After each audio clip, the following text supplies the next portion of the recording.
of the Constitution Day celebrations, as we observe the day when the Constitution of India was adopted by the Constituent Assembly on the 26th of November 1949, and the Constitution came into effect on the 26th of January 1950. We are honoured by the august presence of the Honourable Prime Minister of India, Shri Narendra Modi ji.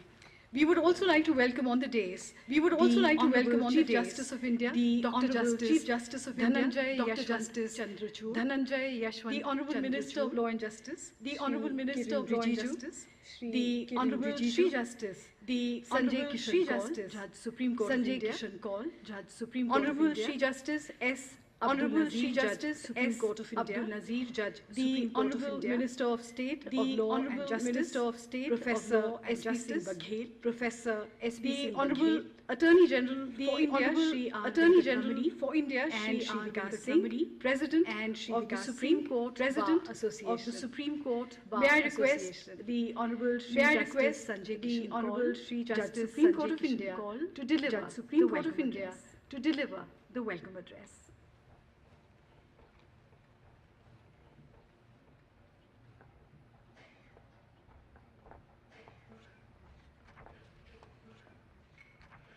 माननीय श्री नरेंद्र मोदी जी, माननीय Shri Narendra Modi ji, justice प्रधानमंत्री Chandrachud, chief justice Kiren Rijiju, my brothers Nazeer, my attorney general Nazeer, the bar, the attorney general, distinguished guests, the bar, ladies and distinguished guests, ladies and gentlemen. It gives me immense pleasure to welcome you all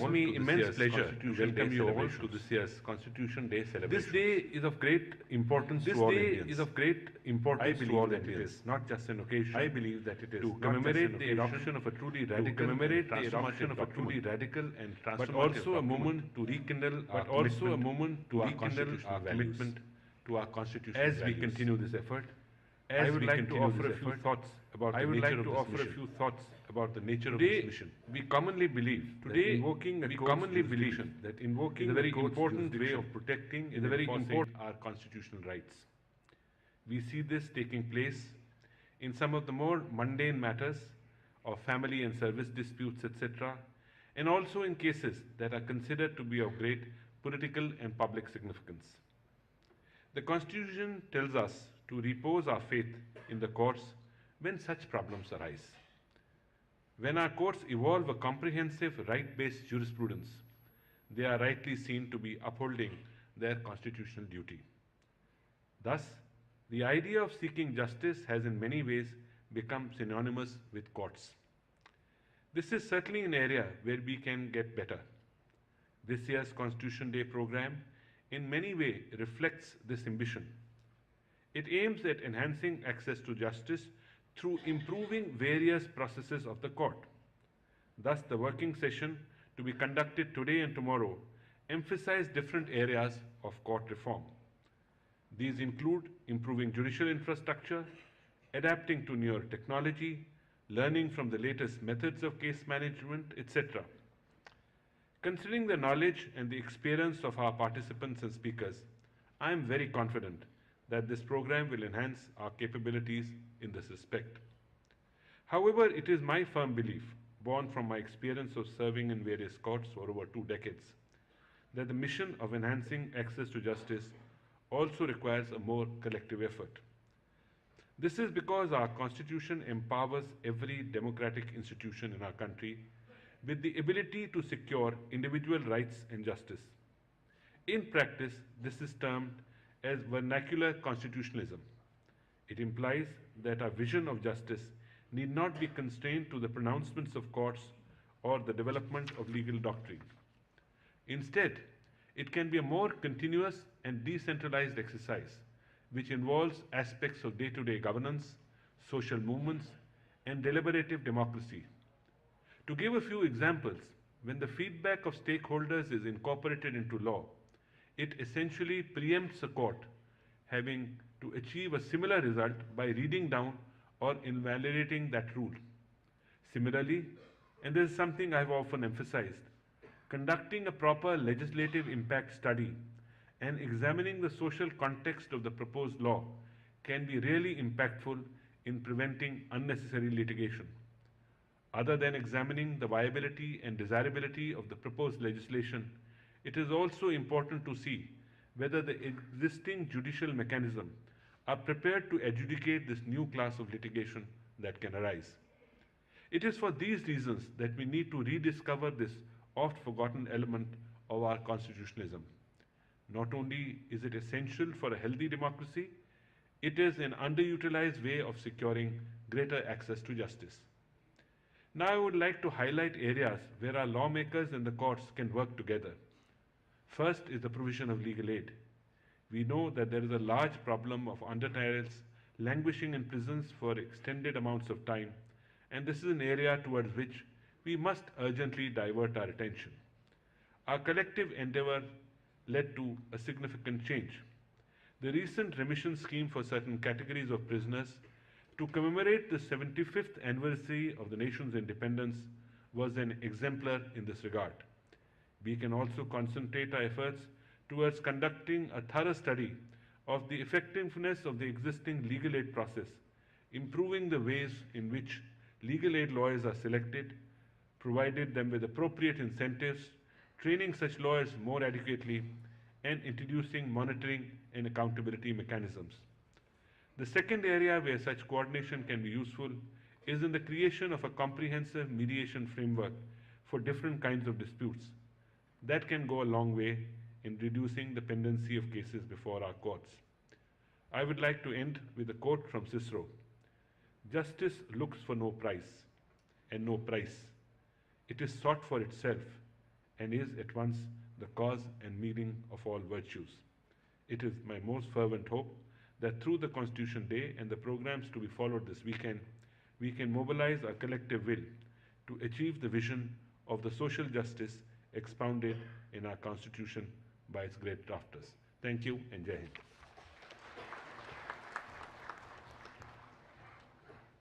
Thank you, sir.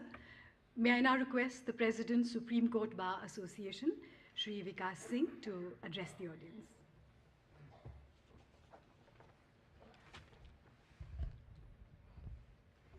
Honorable Prime Minister of India, Shri Narendra Modi ji, Honorable Chief Justice of India, Dr. Dhananjay Chandrachud, Honorable Justice Sanjay Krishan Kaul, Honorable Justice Abdul Nazir, Judges of the Honorable Supreme Court, Chief Justices of various High Courts present here today, Judges of various High Courts present here today, other dignitaries, my colleagues, ladies and gentlemen. We have assembled here today to celebrate the 73rd year of adoption of our Constitution. Our Constitution was framed by a Constituent Assembly, and the Constituent Assembly, as it was originally framed in 1946, had 389 members.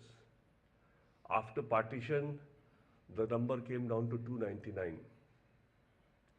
Out of this, 70 were nominated by the princely states, and the rest were elected by an indirect vote from the provincial assemblies. The members of the Constituent Assembly had deep vision, intellect, and caliber. And that is how, with a lot of deliberation, they could produce this magnificent document which we all see today. But unfortunately, what will happen in the years to come could never have been foreseen by the Constituent Assembly. There were certain imperfections in the Constitution. The Constitution gave the responsibility of enacting laws to the Parliament, executing laws to the Executive, and upholding the law to the Judiciary. The Judiciary, in all these years, while doing justice, have also been noticing some imperfections in the original Constitution. And because of the indulgence of the judiciary, of noticing these lacunae, the Constitution has been amended 105 times till now. The Constitution is an evolving document, And it has to be an instrument of social change if it has to be addressing the issues of the citizenry of this country. It has to keep evolving. There are several issues which I feel still need definite corrective action. And three things which I think are very important for our constitution to survive and to prosper and our country to grow and become a world leader is by bringing in law to bar criminals from getting into politics. The anti-defection law, which has been made with a very salutary purpose of ensuring that there is no crisscrossing of people who get elected by a particular political party, needs to be strengthened. A person who is accused or is found guilty of the anti-defection law cannot be permitted to get back into the same house. He should be definitely debarred for the entirety of the house in which he is alleged to have defected. And lastly, I feel that the collegium system also needs improvement. I have always advocated that the collegium system was the right system, provided it functioned properly. And in this functioning that we have seen so far, the basis of envisaging the collegium system was that the judgment of the Supreme Court felt that the judges of the courts and the Supreme Court know the lawyers, and accordingly they are in the best position to select the best of them. The premise on first blush looks very attractive, but on a deeper scrutiny, it is seen that it is impossible for any collegium to know the lakhs and lakhs of lawyers practicing in a high court. There is no method by which the collegium knows where a particular lawyer is eligible or should be elevated. There are lawyers in law firms, there are lawyers in trial courts who deserve to be elevated. But this system of collegium knowing the person personally to elevate is an extremely faulty system, and in the process our judiciary is suffering, and the judiciary, being the upholder of the Constitution, needs to be given topmost primacy, because even a law passed by unanimity by the entire Parliament can be set at naught by two judges sitting in the courtroom. That's the kind of power that the judges wield in our system. And to ensure that this power remains in the right hands, we have to ensure that the system remains relevant.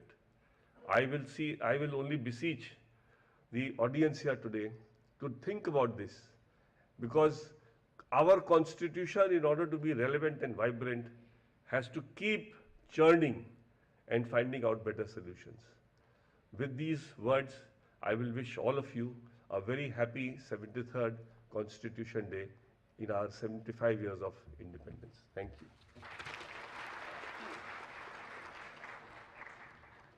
Thank you, sir. May I now call upon the Honorable Attorney General for India, Shri R. Venkataramani, to say a few words.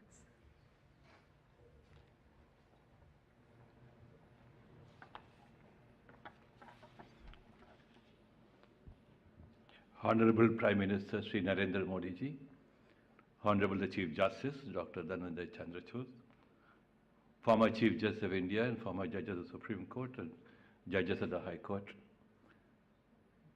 Honorable Minister for Law and Justice and Honorable Minister for State of Law and Justice, Shri Tushar Mehta, Solicitor General, Mr. Vikas Singh, President ACBA, and my other friends in the bar, ladies and gentlemen. It gives me immense pleasure to be part of this assembly on being together to celebrate our tryst of destiny with the Constitution 75 years ago, in solemn affirmation of our soulful commitment to it. When we gather in such solemnity year after year, we renew our affinity to all its aspects, and most fundamentally to the Constitution as our inseparable partner of life. Every utterance of the Constitution takes place. First, through we the people of Bharat and a vibrant Bharat.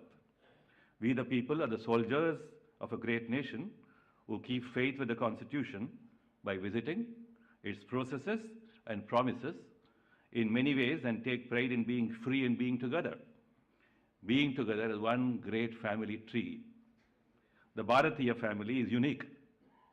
Its roots are ancient. Its wealth of knowledge and culture are special. Its contributions to world civilizations are also special. All those enrichments of the past are being splendidly carried, shared, and exchanged by we the people of India, or Bharat, all under the common heritage of our country and under the umbrella of the Constitution. We therefore have a solemn pledge to embrace the legal fraternity and speaking constitutional language. With we the people of Bharat, to journey with them, to share their pains and agonies, joys and tears, and to lend all our shoulders in promotion of their well-being and with equal regard for all lives. But the tasks are great and challenging. We are yet to eradicate some of the pernicious problems of caste and other social divides. The claims to equality is complex, and accommodation to be made call for coordination between law, society, and the courts, without, however, creating new divides. The new entrance in the field of human rights, particularly social media, has thrown open challenges of regulation. As we look at the number of rural, unemployed, urban adolescents in crimes and jails, it is disconcerting. The day when jails are empty of youth, the day when jails become really soul transformative, the day when our courts at the initial levels become comfort clinics, the day when every citizen in need of justice and finds it at the doorsteps, that day ought to be the day the legal fraternity must be looking for. As we look at the disappointed rush for some employment, at the other of somewhat educated youth, it is disturbing. Economically deprived sections of minorities or otherwise, another set of our people whose justice needs also call for special investments. I do not wish to be talking stuff of distress. All this I say is that I share deeply the pains and agonies of all those who are in urgent need of constitutional justice. The new roads of constitutional justice for them have to be laid. The Honorable Prime Minister always listens, and his heart and mind never rest without listening. The 200 and odd years of constitution making across the globe and their duration tell us great lessons. The fragile democracies in various parts of the world teach us lessons. The loss of ability of people in certain countries to staunchly abide by democracy and stand firm by rule of law are also lessons. It is only by keeping agile on our freedoms and freedoms of those in lack of it. It is only by swearing by an open society where all distinctions can melt that we would be keeping faith with the Constitution. The legal profession and the courts are twin gateways. I do not propose to dwell on themes only of concern to the Supreme Court bar. We are only a microcosm. However, some issues of concern may be flagged. It is important that government stops overloading the court with endless statutory appeals, alongside a seamless and huge flow of cases from high courts. The conversion of Supreme Court into a small causes court must stop, even though for one in trouble, any court is good enough. Whether we keep engaging our thoughts on a National Court of Appeals or not, we need to strengthen our high courts and also decongest them, which alone can stem the flow of work in the Supreme Court. Our property dispute laws must undergo review and must become settlement commissions away from adversarial motions. Our family courts must become family comfort institutions. For doing all this, we need a permanent law reforms commission with legal reforms wing, court reforms wing, coordination wing with the courts, and a dedicated research wing connected to law schools. The vast spread of our people in varied deprivations who are justice hungry remain untouched. They lack public defenders' assistance. They lack neighborhood legal service provisions which must serve them 24 hours like hospitals. Every panchayat must have a legal service provision. In a digital age, making this happen cannot be a problem. The structure of free legal services, even in semi-urban and urban, are still far from matching the needs of demands. Most important and radically new ways of conceiving and organizing their basic needs through innovative institutional structures need to be explored.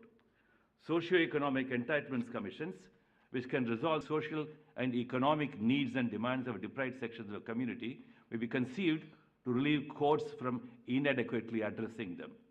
Also, the need to come to court to settle matters of salary or pay or pensions or retirement benefits must cease.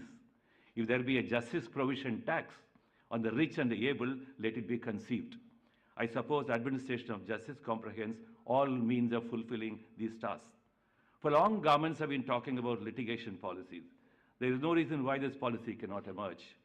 Every department must have a resolution wing with a competent and independent legal equipment to resolve fact-based issues. And every matter need not be a legal dispute matter. Only complex legal issues which cannot be otherwise settled must go for institutional resolution. I am confident that the government will lend its ears to an earnest Attorney General to draw a quick roadmap and all the above. If only we dedicate 1 year exclusively for each subject, we can progress with great dispatch. I think rule of law is a non-violent revolution. We do not need any violent revolutions, as all such revolutions are paths of totalitarianism. The more and more of rule of law means room for no violence. Bharat can lead the way by setting its own benchmarks. I would like to look for the day when the West may come for learning from us on justice standards.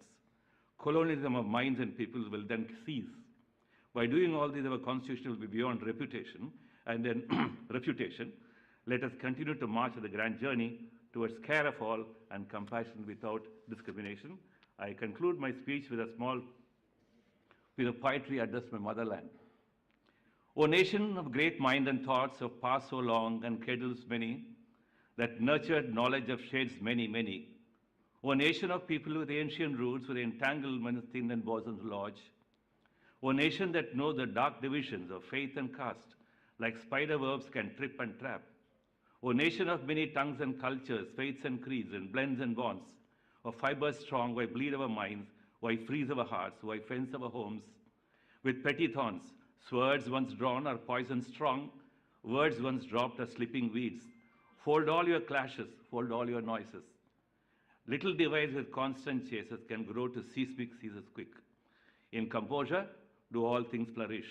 In common pursuits of common weal, little skirmishes do dissolve. O nation of paths in beauty drawn, in common resolve of love for all, let our oars do swing and hail our life. Thank you for your attention.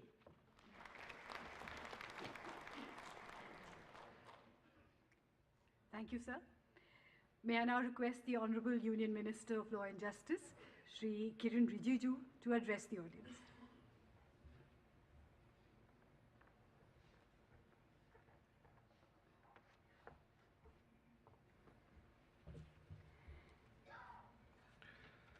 Honorable Prime Minister, Shri Narendra Modi ji, Honorable Chief Justice of India, Justice D.Y. Chandrachud, Honorable Supreme Court Judge, Justice Sanjay Kishan Kaul, Honorable Judge Supreme Court of India, Justice Abdul Nazir, Honorable Judges of the Supreme Court, Honorable former Chief Justice of India, my colleague S.P. Singh Baghel, the Honorable Chief Justices and the Judges of the High Courts, the Attorney General for India, Sri R. Venkat Ramani, Solicitor General Tushar Mehta, President Bar Council of Supreme Court Bar Association, Sri Vikas Singh, Chairman Bar Council of India, Sri Manan Kumar Mishra, senior officers of the Government of India, friends from media, ladies and gentlemen. It is my honor to address this very august gathering to celebrate the Constitution Day. Constitution Day, or commonly referred as Samvidhan Divas, is annually celebrated to mark the adoption of Indian Constitution by the Constituent Assembly in 1949, and also to remind us the significance of the historic day. Constitution is the bedrock upon which Indian nation stands and continues to achieve great heights every passing year. Today, this occasion gives me the opportunity to convey my gratitude towards the makers of the Constitution and also to promote and to reaffirm our constitutional values and reiterate the constitutional promise of justice, liberty, equality, and fraternity towards the citizens of this nation. It is also an occasion to remember with gratitude the struggles and the sacrifices of our founding fathers. The founding fathers placed immense responsibility on the coming generations of countrymen to take the country forward in the path of progress. It would be apt to recall the words of Baba Saheb, Dr. B.R. Ambedkar, when he cautioned us by saying, "Let us not forget that this independence has thrown on us great responsibilities. By independence, we have lost the excuse of blaming the British for anything going wrong. If hereafter things go wrong, we will have nobody to blame except ourselves." Justice is the foremost introductory vision and aspiration that the people of India have promised to give to themselves and its generations. The constitutional promise of equal justice is based on equal opportunity, and it is also a dream emanating from Article 39A. It is our constant endeavor to bring down barriers for accessing justice through integrating technology and other meaningful tools on making information accessible on a routine basis and in an easy to understand manner. In a country as large as ours, last mile delivery of justice remains critically challenged. New solutions have to be generated, integrated, and interoperated across various available legal platforms to actualize the last mile delivery of legal services. From courts to citizens, quick, simplified, and affordable access to justice should be the buzzword.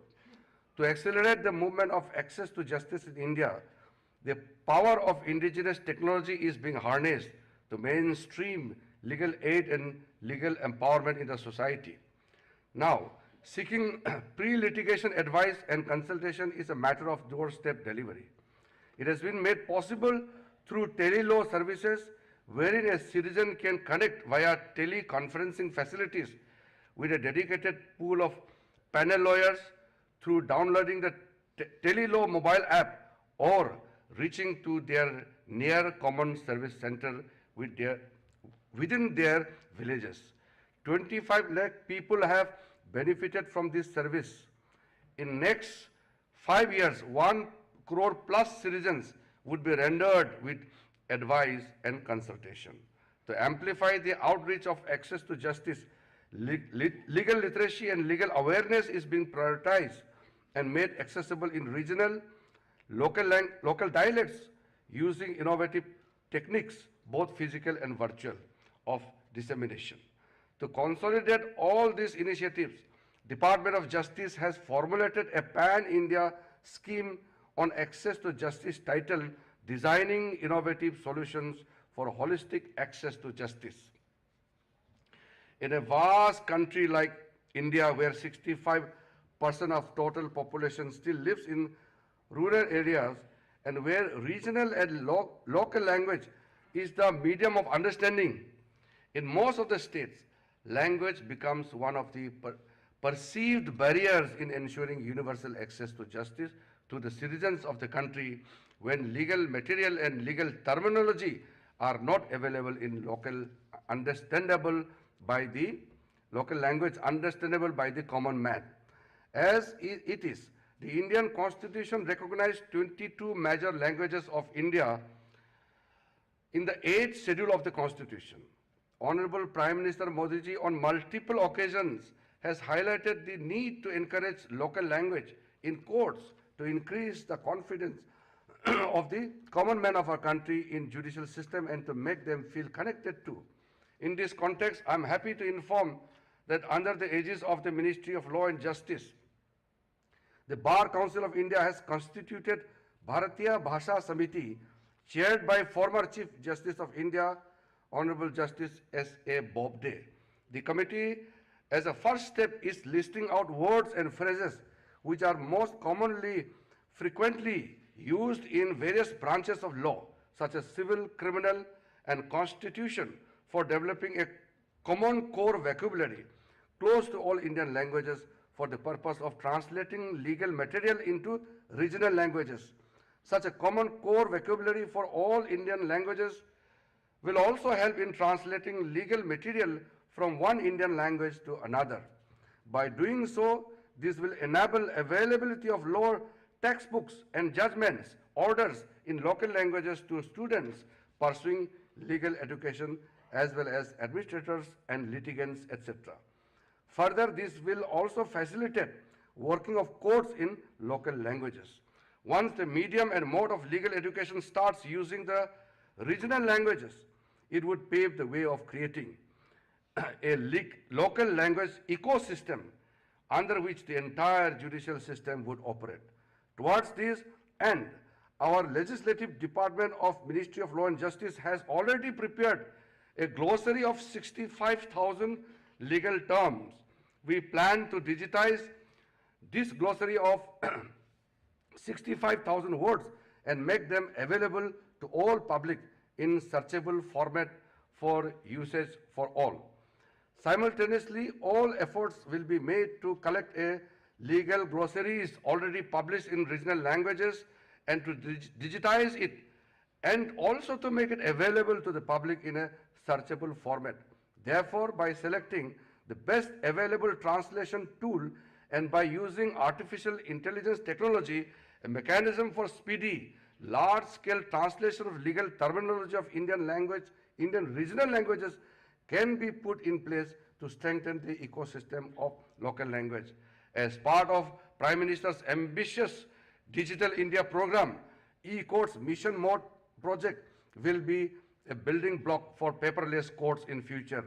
This will ensure a transparent and speedy justice delivery system, an easier file storage and retrieval system, instantaneous access to voluminous records, thus increasing efficiency, making justice more accessible. I would like to give my sincere thanks to Honorable Prime Minister for making available adequate funds for e-courts mission mode project for creating the IT infrastructure in the courts.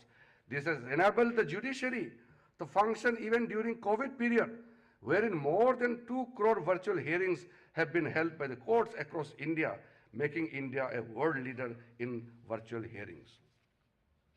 The phase 2 of the project is nearing its completion. In the end, I would like to mention that on this auspicious occasion, we work as a team from the government side under the visionary leadership of Honorable Prime Minister. We are doing everything possible to strengthen the Indian judicial system and also to have a very close, cordial relationship with the Indian judiciary. And I am also fortunate that all the Chief Justices of India, the previous 2 former Chief Justice and the present Chief Justice, and the team of the Honorable Judges in the Supreme Court, as well as the High Courts led by the Honorable Chief Justices, we have shared very cordial relationship and identified those issues which we have to deal collectively. On this auspicious occasion of the Constitution Day, I once again thank all those participants who are here. With your guidance, your vision, and your active support, we will definitely make India the most vibrant democracy in the world. Thank you very much. Jai Hind.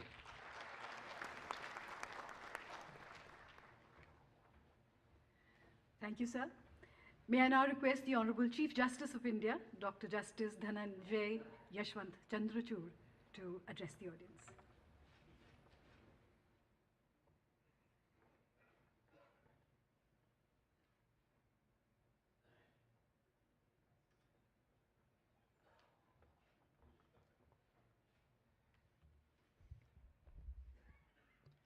Namaskar. The Honorable Prime Minister of India, Shri Narendra Modi ji, the Union Minister for Law and Justice, Shri Kiran Rijiju, Minister of State, Shri S.P. Singh Baghel, my distinguished colleagues, Shri Justice Sanjay Kishan Kaul and Shri Justice Abdul Nazir, my brothers and sisters on the bench of the Supreme Court, Chief Justices of the High Courts, Judges of the High Courts, the Attorney General for India, Shri R. Venkatramani, Shri Tushar Mehta, Learned Solicitor General, the President of the Supreme Court Bar Association, Shri Vikas Singh, Shri Manan Kumar Mishra, Chairman Bar Council of India, our most valued guests who are in physical attendance, and citizens of India who have joined us virtually. I have pleasure in welcoming in our midst the Honorable Prime Minister of India. We are gathered here to celebrate the adoption of the Constitution of India, the foundational document of the world's largest democracy. Lawyers and judges spend their time and years unraveling the text of the Constitution.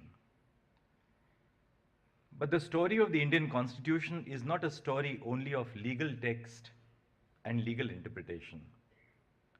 It is a story of human struggles and sacrifices.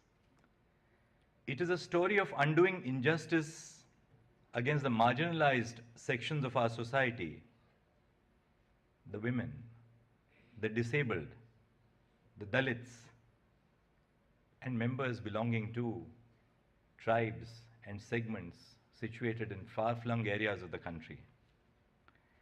It must be remembered that the marginalized communities were the first to plant the seeds of the constitutional ideas of liberty, equality, and fraternity on Indian soil. The first wave of resistance against the colonial power came from the indigenous communities of India. Our Constitution is a social contract entered into between those who were in power historically and those who were oppressed and sought to change the power hegemony and chose to govern themselves. Coincidentally, this year marks 75 years since our nation attained independence. India's liberation from colonial rule and the drafting of the Constitution were simultaneous projects. The prolonged struggle for independence culminated with the demise of the colonial reign and the birth of an independent nation governed by self-rule. However, the death of the colonial regime was not accompanied by a simultaneous birth of constitutional values that we hold on so dearly to. When India gained her independence, she was invested with social evils. As the first Prime Minister said on the eve of independence, the past clings on to us still in some measure, and we have to do much before we redeem the pledges we have so often taken. That has been the continuing constitutional project. As the Supreme Court said in its judgment in 2018 in Indian Young Lawyers Association, besides the struggle for independence from British rule, there was another struggle going on since centuries and which still continues. That struggle has been for social emancipation. The Constitution of India is the end product of both these struggles. The Constitution of India is to a large extent aspirational, for it seeks to deliver political freedoms and civil rights, attempting to shrug off the colonial baggage. It seeks to remedy the injustices that are suffered in a socially hierarchical society. When the Constitution was adopted, the social, political, and economic realities of our nation were in stark contrast to the aspirational ideals in the text of the Constitution. The Constitution entrusted the legislature, the executive, and the judiciary with the role of bridging this gap between constitutional ideals and social reality. I'm conscious that colonial and pre-colonial courts followed an approach of reluctance, disinclination, and inaction in protecting the rights of citizens. For instance, scholars and historians have documented the refusal of colonial courts to interfere in cases involving socio-religious custom, even if the rights of the marginalized were violated. With the birth of constitutional democracy, the culture of reluctance was replaced by a call for a dedicated judiciary to protect the rights of citizens. All judges across the courts in India, ranging from the district courts to the Supreme Court, must reflect upon the constitutional vision of securing justice, equality, and liberty. There is a need for us to introspect on our actions and decisions and to question our own prejudices and preconceptions. For until we open our minds to multiple views of persons with varied lived experiences, we would be lacking in our role as judges. An institution thrives with time only when it functions democratically. I believe that as the Chief Justice of India, it is my responsibility to collaborate and consult my sister and brother judges at the Supreme Court, the Chief Justice and the judges of the High Courts, members of the District Judiciary, and the stakeholders of the institution. It is crucial that we tap on the experience of the diverse section of people who are part of the judiciary. Their knowledge and understanding would undeniably strengthen the institution. That is why it is all the more important that the representation of marginalized communities and women in the legal profession and the judiciary is enhanced. The Indian courts have been at the forefront, protecting the rights of the marginalized groups and upholding the rule of law. The jurisprudence that has emanated from our courts in India has influenced decisions in far-flung nations as diverse as Australia, Kenya, South Africa, Jamaica, Uganda, Fiji, Sri Lanka, Bangladesh, Nepal, Malaysia, and Singapore, which share similar problems. In a nation as large, diverse, and graded as ours, the paramount challenge that the judiciary as an institution faces is to ensure that the justice delivery system is accessible to everyone. Challenges require dedicated actions. The Indian judiciary has been adopting several measures of institutional reforms with a single objective, and I borrow the celebrated phrase of American civil rights activist Dr. Martin Luther King Jr. to describe it, to bend the arc of the moral universe towards justice. We have been adopting technology to improve the working of courts. It is of supreme importance and necessity that the courts are remodeled to reach out to the people instead of the people reaching out to the courts in their quest for justice. To ensure that the courts reach out to the people, it is essential that the process of litigation is simplified and made citizen-centric. Though the judiciary's engagement with technology gained prevalence during the COVID-19 pandemic, we must not dismantle the infrastructure but build upon it. And I would earnestly request the Chief Justices of the High Courts to ensure that the technological infrastructure on which public funds have been spent is not dismantled but strengthened further. The Supreme Court now functions in a hybrid mode with both online and offline courts, which enable lawyers and parties in person to appear from different parts of the country. Though the Supreme Court is located on Tilak Marg, the Supreme Court is a Supreme Court for the entire nation. As the Chief Justice, I'm attempting to adopt technology-based services in the listing of cases and court hearings so that institutional flaws such as delays in listing and hearing can be removed from our vocabularies. The E-Committee of the Supreme Court of India uses technology to make the justice delivery system more accessible and citizen-centric. The National Judicial Data Grid is a repository of 77 lakh judgments of the High Courts that are available to every citizen free of cost. Additionally, various citizen-centric services are employed to reach out to the people at the grassroots level. While technology has ably aided us in ensuring functionality of the judiciary during the pandemic, technology must be augmented with institutional reforms to resolve the chief issues of access to justice. The first interface of the people with the judicial system is the district judiciary. It is thus of paramount importance that the district judiciary is strengthened and supported. The district judiciary must be lifted from the mindset of being a subordinated judiciary. Today, the Honorable Prime Minister of India is present here to launch the e-initiatives, namely the virtual justice clocks, the Justice IS mobile application 2.0, digital courts, and S3 VAS websites of district courts. The virtual justice clock is a platform where information available through the National Judicial Data Grid is made available to the public. Virtual justice clocks for the District Judiciary of India are a real-time informative public dashboard which provide information in 3 levels, covering all the states, districts, and court establishments in India. The dashboard provides real-time status which is refreshed and updated every 15 minutes. The Justice mobile app 2.0 is developed for the judges of the district courts in the country. The app is provided to judicial officers to monitor pendency and disposal of his or her court at the handset 24/7. Digital Courts is a green initiative of the Indian judiciary in the form of a desktop app that has been developed to make courts paperless or digital.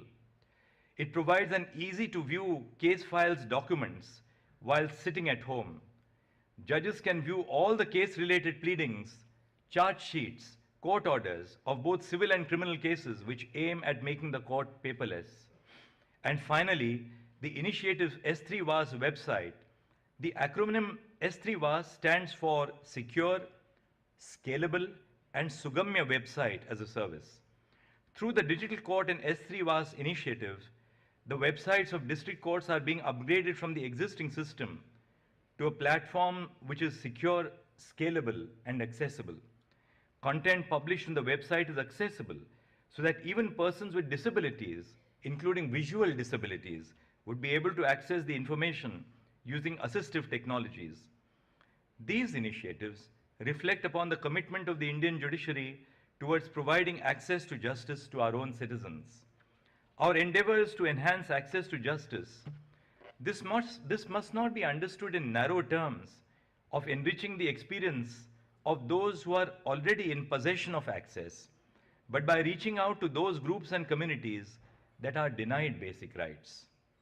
Access to justice must be defined in the expression of upholding the faith and perception that the general public holds in the legal system. I can assure everyone that the initiatives launched today are a part of a larger technological and institutional advancement of the Indian judiciary to ensure that even the most disadvantaged communities in the country do not stumble while reaching out to justice. Before I conclude, I would like to emphasize on the relevance and constitutional values, not just to the judicial branch, but to all institutions and sections of the society. The evolution of a society can only ensue on the foundations of liberty, equality, and fraternity, the trinity of values highlighted by Dr. Babasaheb Ambedkar in his last address to the Constituent Assembly. Therefore, I appeal to the young minds to reflect on the social realities of India and work towards achieving fraternity by dedicating themselves to the cause of justice in whatever way possible. Sometimes, change happens by small acts of kindness. The heart and the soul of law, as it is administered in our courts, is our sense of compassion to our citizens. With that, I thank you. Jai Hind.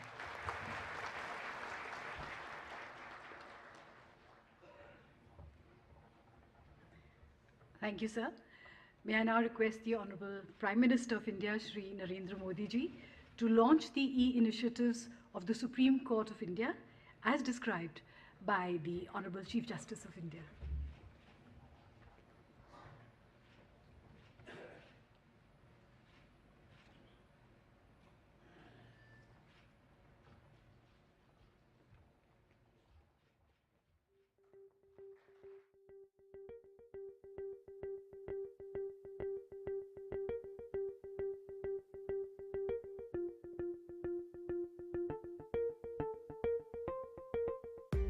E-Court is a mission mode project of the Government of India and implemented by E-Committee, Supreme Court of India. The following new initiatives under E-Court's project have been conceived.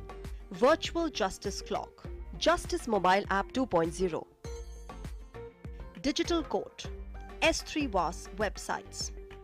Virtual Justice Clock.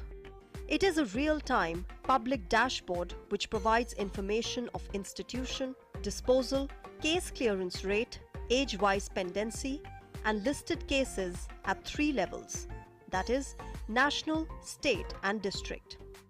Now, citizens can access information from anywhere on the websites of the district court without physically visiting court premises. It is a step forward to fulfill the aim of transparency and accountability in judicial domain. Justice Mobile App 2.0. The app is provided to judicial officers to monitor pendency and disposal at fingertips. It is a tool available to judicial officers for effective court and case management. Now, the access to this app has been extended to the Honorable Judges of the Supreme Court, High Courts and Principal District Judge of District Judiciary. It generates alerts and provides statistical information of pendency and disposal. Justice Mobile app will facilitate policy making for speedy dispensation of justice and easy access to justice. Digital Court. A green initiative where court records will be available to the judge in digitized form. Being integrated with e-filing and ICJS, the case papers e-filed by the litigants, so also the charge sheets, FIR sent by police machinery on ICJS platform will be available to the court 24/7. Digital Court provides multiple annotation options for judges to digitally read and add comments on case files through various digital tools. Customized reports can be generated through combination of various search criteria. Unique feature of working in offline mode is also made available.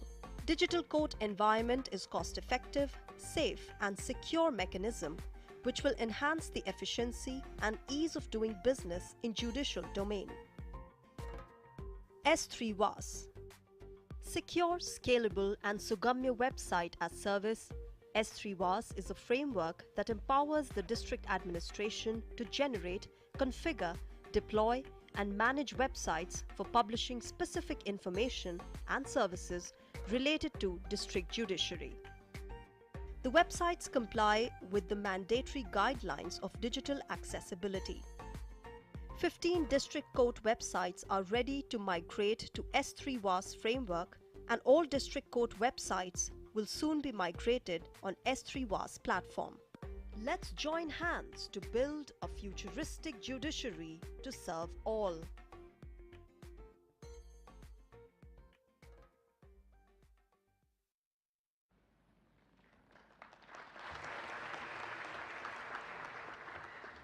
On this special occasion, may I request the Honorable Chief Justice of India to present a memento to you, the Honorable Prime Minister of India.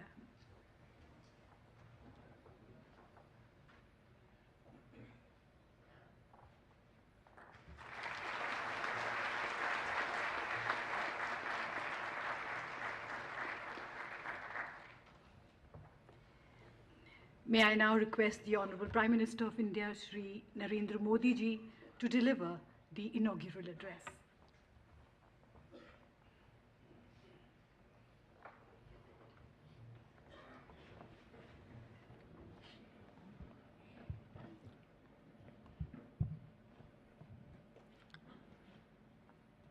Bharat के मुख्य न्यायाधीश justice Shri D.Y.. Chandrachud जी, केंद्रीय कानून मंत्री Shri Kiran ji,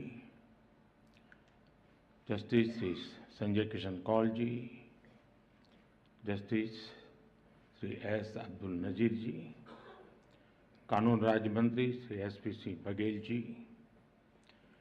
attorney general R. Venkataramani जी, supreme court bar association के president Shri विकास सिंह जी, सभी उपस्थित न्यायाधीशगण, सम्मानित अतिथिगण, देवी और सज्जनों, नमस्कार। आप सभी को और सभी देशवासियों को संविधान दिवस की हार्दिक शुभकामनाएं। 1949 में ये आज का ही दिन था जब स्वतंत्र भारत ने अपने लिए एक नई भविष्य की नींव डाली थी। इस बार का संविधान दिवस इसलिए भी विशेष है क्योंकि भारत ने अपनी आजादी के 75 वर्ष पूरे किए हैं। हम सभी अमृत महोत्सव मना रहे हैं। मैं आधुनिक भारत का सपना देखने वाले बाबा साहब आम्बेडकर समेत संविधान सभा के सभी सदस्यों को, सभी संविधान निर्माताओं को आदरपूर्वक नमन करता हूं। बीते 7 दशकों में संविधान की विकास और विस्तार यात्रा में लेजिस्लेचर, जुडिशरी और एग्जीक्यूटिव के अनगिनत लोगों का भी योगदान रहा है। मैं इस अवसर पर देश की ओर से उन सब के प्रति कृतज्ञता व्यक्त करता हूं। साथियों, आज 26/11 मुंबई आतंकी हमले का दिन भी है। 14 वर्ष पहले जब भारत अपने संविधान और अपने नागरिकों के अधिकारों का पर्व मना रहा था, उसी दिन मानवता के दुश्मनों ने भारत पर सबसे बड़ा आतंकवादी हमला किया था। मुंबई आतंकी हमले में जिनकी मृत्यु हुई, मैं उन्हें अपनी श्रद्धांजलि अर्पित करता हूं। साथियों, आज की वैश्विक परिस्थितियों में पूरे विश्व की नजर भारत पर है। भारत के तेज विकास, भारत की तेजी से बढ़ती हुई अर्थव्यवस्था और भारत की मजबूत होती अंतर्राष्ट्रीय छवि के बीच दुनिया हमें बहुत उम्मीदों से देख रही है। एक ऐसा देश जिसके बारे में आशंका जताई जाती थी कि वो अपनी आजादी बरकरार नहीं रख पाएगा, जिसके बारे में कहा जाता था वो बिखर जाएगा, आज पूरे सामर्थ्य से अपनी सभी विविधताओं पर गर्व करते हुए यह देश आगे बढ़ रहा है। और इन सब के पीछे हमारी सबसे बड़ी ताकत हमारा संविधान है। हमारे संविधान के प्रेम्बल की शुरुआत में जो वी द पीपल लिखा है, ये सिर्फ 3 शब्द नहीं है। वी द पीपल एक आह्वान है, एक प्रतिज्ञा है, एक विश्वास है। संविधान में लिखी ये भावना उस भारत की मूल भावना है जो दुनिया में लोकतंत्र की जननी रहा है, मदर ऑफ डेमोक्रेसी रहा है। यही भावना हमें वैशाली के गणराज्य में भी दिखती है, वेद की ऋचाओं में भी दिखती है। महाभारत में भी कहा गया है, लोकरंजनम एव अत्र राज्ञाः धर्मः सनातनः सत्यस्य रक्षणं चैव व्यवहारस्य चार्जवम्। अर्थात लोक को यानी नागरिकों को सुखी रखना, सच्चाई के साथ खड़े होना और सरल व्यवहार, यही राज्य का व्यवहार होना चाहिए। आधुनिक संदर्भ में भारत के संविधान ने देश की इन सभी सांस्कृतिक और नैतिक भावनाओं को समाहित किया हुआ है। मुझे संतोष है कि आज देश मदर ऑफ डेमोक्रेसी के रूप में अपने इन प्राचीन आदर्शों को और संविधान की भावना को लगातार मजबूत कर रहा है। प्रो पीपल पॉलिसीज की ताकत से आज देश और देश का गरीब, देश की माताएं बहनें, उनका सशक्तिकरण हो रहा है। सामान्य मानवीय के लिए आज कानूनों को सरल बनाया जा रहा है। टाइमली जस्टिस के लिए हमारी जुडिशरी भी लगातार कई सार्थक कदम उठा रही है। आज भी सुप्रीम कोर्ट द्वारा शुरू किए गए ई इनिशिएटिव्स को लॉन्च करने का अवसर मुझे मिला है। मैं इस शुरुआत के लिए और ईज ऑफ जस्टिस के प्रयासों के लिए मैं आप सभी को बधाई देता हूं। इस बार 15 अगस्त को लाल किले से मैंने कर्तव्यों की बात पर बल दिया था। ये हमारे संविधान की ही भावना का प्रकटीकरण है। महात्मा गांधी कहते थे कि हमारे अधिकार हमारे वो कर्तव्य हैं जिन्हें हम सच्ची इंटीग्रिटी और डेडिकेशन के साथ पूरा करते हैं। आज अमृतकाल में जब हम आजादी के 75 वर्ष पूर्ण करके अगले 25 वर्षों की यात्रा शुरू कर रहे हैं, तो संविधान का ये मंत्र देश के लिए एक संकल्प बन रहा है।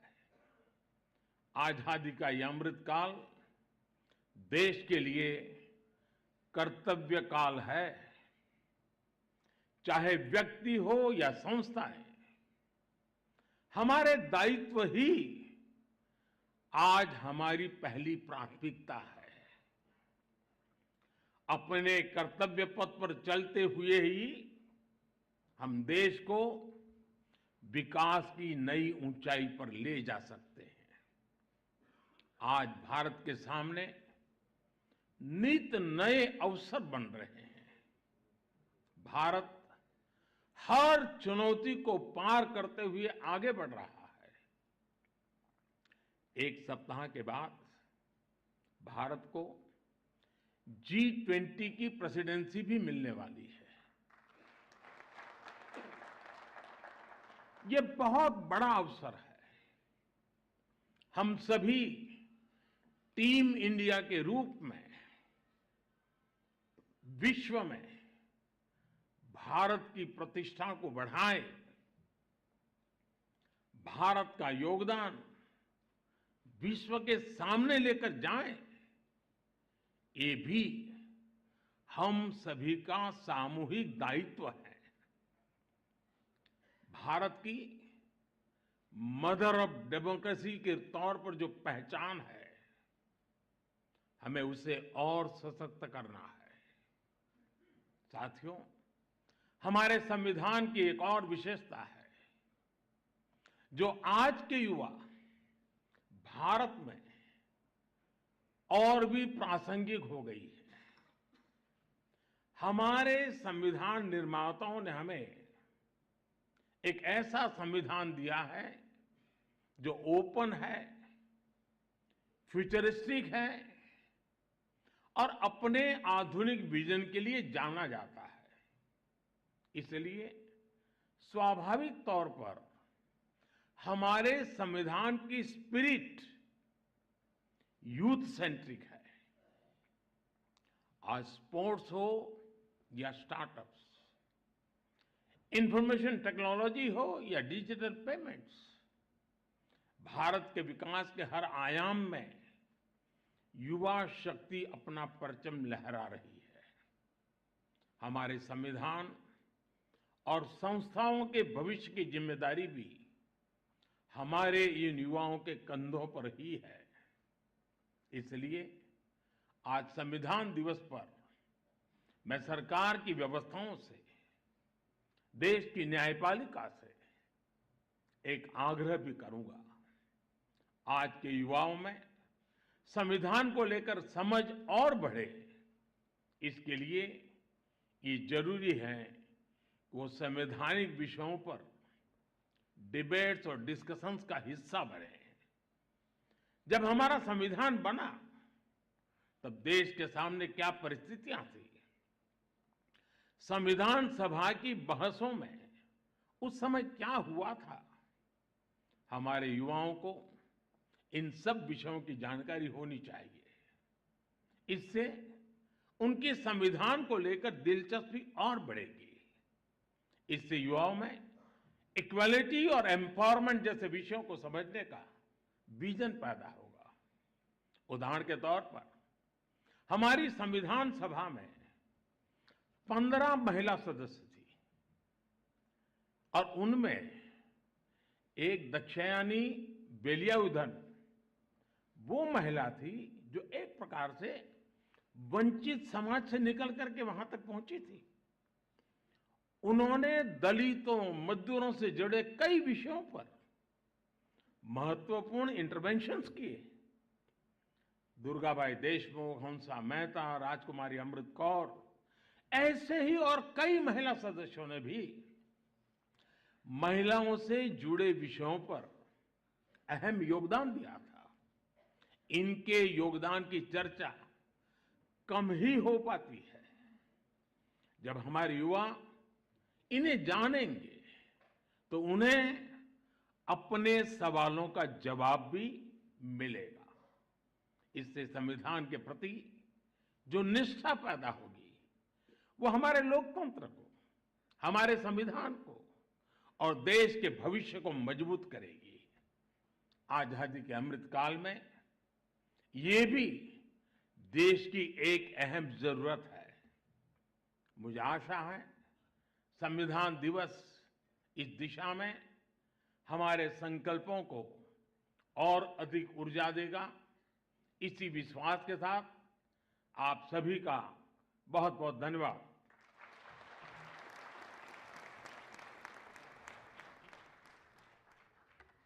धन्यवाद माननीय प्रधानमंत्री जी। May I now request the Honorable Shri Justice S. Abdul Nazir, Judge, Supreme Court of India, to propose a vote of thanks.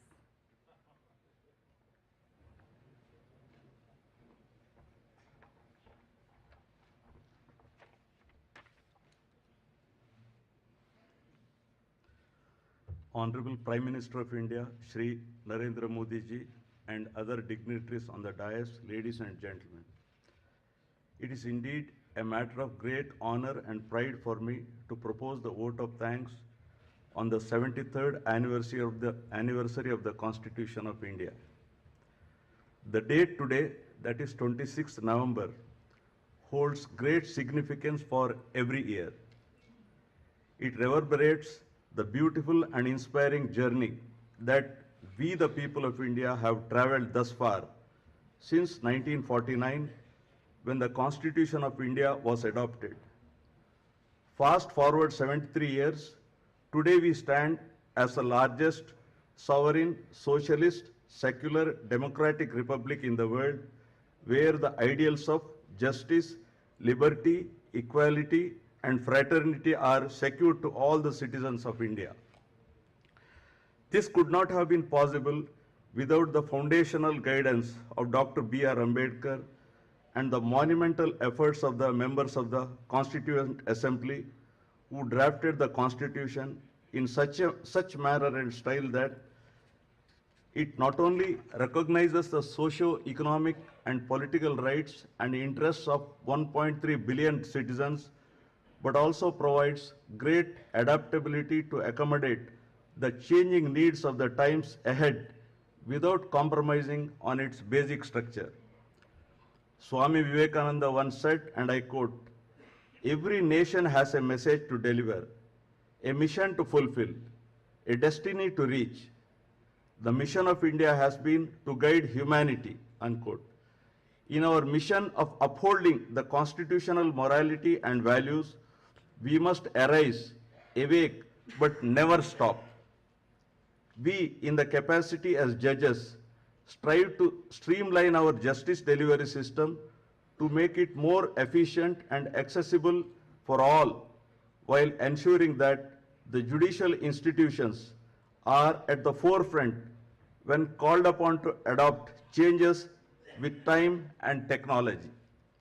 I extend my hearty vote of thanks to Shri Narendra Modi ji, Honorable Prime Minister of India, Dr. D.Y. Chandrachud, Chief Justice of India, Shri Kiran Rijiju, Union Minister of Law and Justice, Shri Baghel ji, Minister of State, Shri R. Venkatramani, Attorney General for India, and Shri Vikas Singh, President, Supreme Court Bar Association, for gracing today's occasion by sharing their valuable thoughts. I thank each one of you for participating in today's function. Thank you all. Jai Hind.